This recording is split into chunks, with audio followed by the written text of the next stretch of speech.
Hey, we're Bunana Games, and we're here to present the game we're developing, Canon. Last year, my team and I made a turn-based tactics game for the first time, and presented it at the Boston Indie Game Festival. It was an amazing experience, but as novices we had unrealistic expectations of what we could accomplish. This year, with our newfound knowledge, my team and I have scaled our goals and have decided to make a more self-contained game for the goal of an App Store release on iOS. Choosing to develop for iOS allows us to circumvent the difficulties of content generation that we faced last year in regards to story, lore, and creating an immersive game world, and focus on what we know best, the core level design. Actually, prior to starting our project, our team wasn't really familiar with the mobile game market. After playing the popular mobile games, we found the experiences not be the type of experiences that engaged us as players. They were fun, but didn't grab our attention long term, like the traditional Game Boy Advance handheld experiences that we played as kids.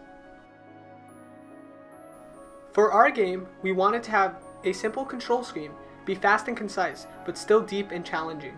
We wanted to make a strategic action game that was simple to learn, but had a depth of gameplay which could root you for more than just a few minutes.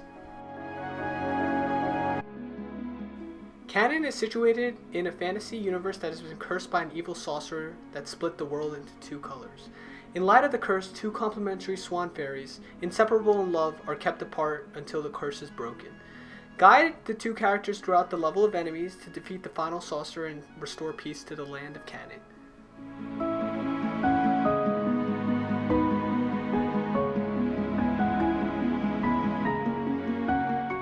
In our game, you control the character using a path drawing input. Our game's unique mechanic is a color mechanic between two characters. Each character can only kill enemies of their same color, leaving them vulnerable to enemies of different color.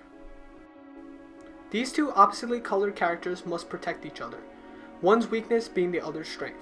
This provides interesting strategy when planning your swipes to complete the level. In this level, the two enemies on the right are protected by each other, so you have to bait the blue enemy away using the yellow character. Afterwards, you can swoop in to defeat the yellow one that protects it.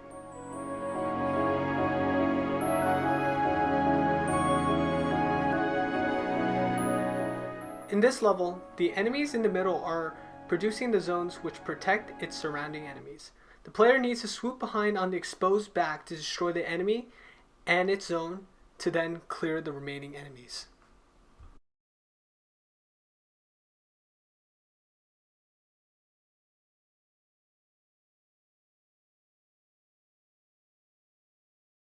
As stated previously, the future for the game is ultimately an iOS release, but there is still a ton of work to reach that point. We have a ton of interesting game concepts, levels, and mechanics left to explore, and we'd appreciate any feedback that you would like to give. Thank you for your time, and we hope to see you soon.